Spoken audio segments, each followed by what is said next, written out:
Bismillahirrahmanirrahim. Alhamdulillahirabbil alamin. Allahumma shalli wa sallim ala sayyidina Muhammad.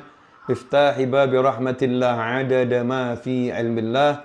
Salatan wa salaman daimaini bidawami mulkillah wa ala alihi wa sahbihi. Assalamualaikum warahmatullahi wabarakatuh. Sahabatku yang dimuliakan Allah, seringkali saya mendapat pertanyaan dari teman-teman. Ustadz, bagaimana cara menyelesaikan masalah yang saya hadapi? Karena saya ini sudah kerja keras. Pagi, siang, sore, saya bekerja. Malam baru sampai rumah. Saya banting tulang, kepala jadi kaki, kaki jadi kepala.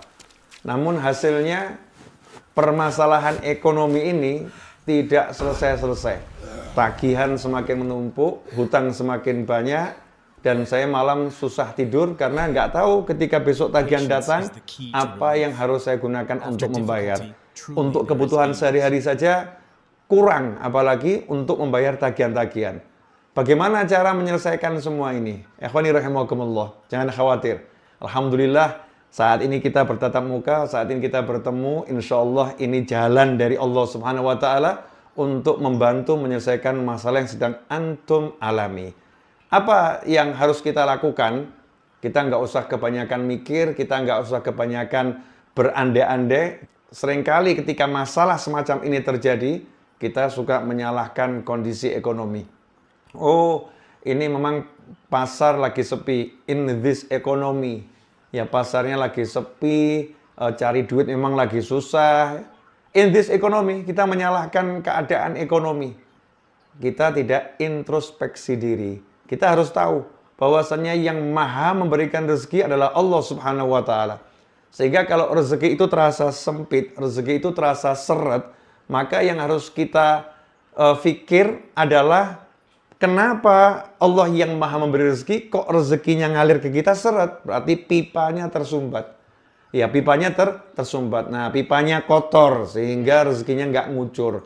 Bagaimana cara membersihkan pipa itu? Itu yang harus kita lakukan. Caranya sangat mudah.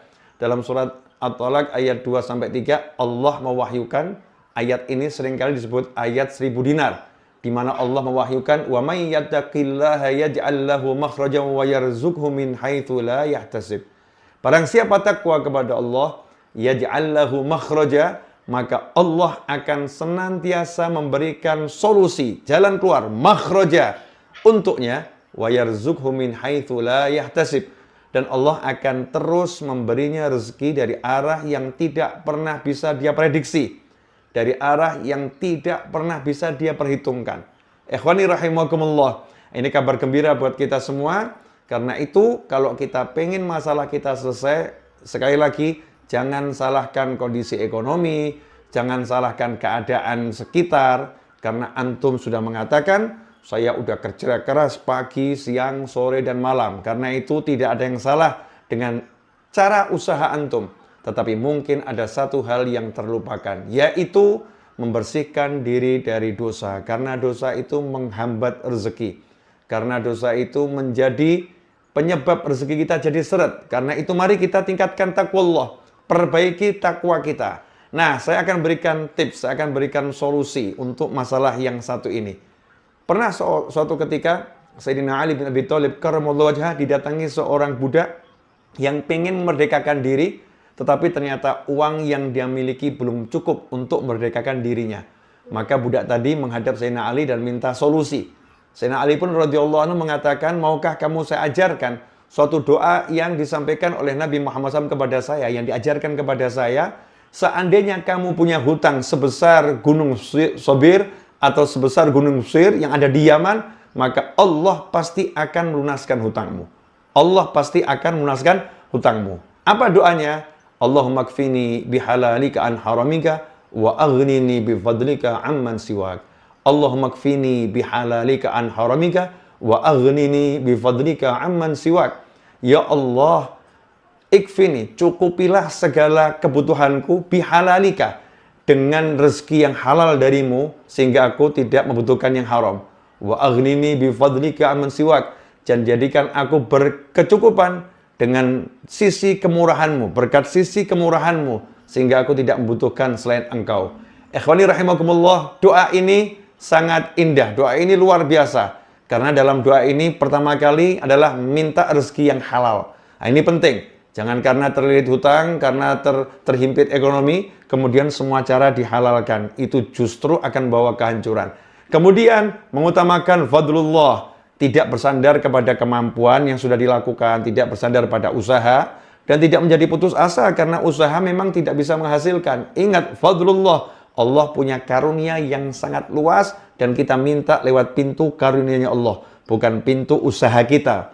Allahumma kfini bihalalika an haramika wa aghnini bifadlika amman siwak. Sehingga kita tidak membutuhkan kepada yang lain. Kita hanya berharap pada kemurahannya Allah Subhanahu wa Ta'ala. Nah, terus bagaimana caranya mengamalkan doa ini? Ya, pertama-tama terima dulu ijazah ini. Saya ijazahkan nih doa ini ya. Insya Allah menjadi doa yang bisa menyelesaikan masalah antum, masalah kita semua, masalah saya dalam urusan-urusan yang semacam ini. Bagaimana mengamalkannya? Amalkan, insya Allah dalam sepekan akan banyak perubahan. Apa itu? Yang pertama, pasang niat yang baik, ya, pasang niat yang baik untuk melunaskan semua hutang kita.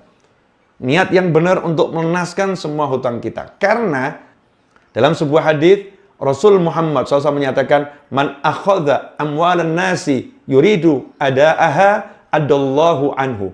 Barang siapa yang mengambil harta orang berhutang, kemudian dia ingin untuk membayarnya, ingin melunaskannya, adallahu anhu, maka Allah melunaskan hutangnya. Allah yang melunaskan hutangnya. Sementara waman akhadhaha, barang siapa mengambil harta orang, yuridu itlafa, dia ingin menghancurkannya, dia tidak ingin mengembalikannya, dia ingin lari, dia tidak bertanggung jawab dengan hutangnya tersebut, atlafahullah, maka Allah menghancurkannya, Allah membinasakannya. Ikhwani rahimakumullah, karena itu paling penting nomor satu adalah niat untuk membayar. Ya, niat untuk membayar. Saya nggak akan lari, saya akan membayar, saya nggak akan sembunyi dari hutang-hutang saya. Saya niat, ya Allah pengen bayar. Karena itu tolonglah saya, ya Allah. Pasang niat di hati semacam itu dan minta tolong pada Allah Ta'ala. Kemudian yang kedua, baca doa ini yang tadi diajarkan Sayyidina Ali, ya, setidaknya selepas sholat. Ya, setidaknya selepas sholat 5 waktu. Atau juga tambahkan di sujud yang terakhir. Ya, di sujud yang terakhir. Ucapkan dengan lirih mohon pada Allah. Allahumma kfini bihalalika an haramika wa aghnini bifadlika amman siwak. Yang ketiga, perbanyak istighfar. Sedikitnya baca istighfar 100 kali tiap hari. Karena disebutkan orang yang man lazamat istighfar, siapa yang dia tekun beristighfar, maka Allah akan memberinya rezeki dari arah yang tak terduga. Ya, Allah mengampuni dosanya dan Allah beri rezeki dari arah yang tak terduga. Baca istighfar agar dosa-dosa kita yang menghambat rezeki ini ya diampuni oleh Allah SWT, sehingga pipa yang tadinya banyak kotoran yang tersumbat, kotorannya hilang, pipanya jadi lancar, rezekinya pun akan mengucur dari segala arah, min haitsu la yahtasib, dari arah yang tidak pernah bisa diduga-duga. Ikhwani rahimakumullah. Semoga Allah Subhanahu wa Ta'ala memberi kita semua keberkahan, beri rezeki dari segala arah tanpa susah payah, dan menyelesaikan semua masalah kita. Jangan lupa, jika Anda suka dengan tayangan ini, share, ya, share kepada keluarga, share kepada sahabat, share kepada teman-teman, agar semakin banyak orang yang mendapatkan manfaatnya. Dan kalau antum suka dengan kajian saya, maka antum bisa bantu saya dalam memperluas dakwah saya ini dengan cara antum ikut andil jariah ke Majlis Ar-Raudhah dengan nomor rekening yang tertera di layar monitor. Jazakumullah khairan, semoga berkah untuk semuanya. Wassallallahu ala sayyidina Muhammadin wa alihi wasallam. Alhamdulillahirabbil alamin. Wassalamualaikum warahmatullahi wabarakatuh.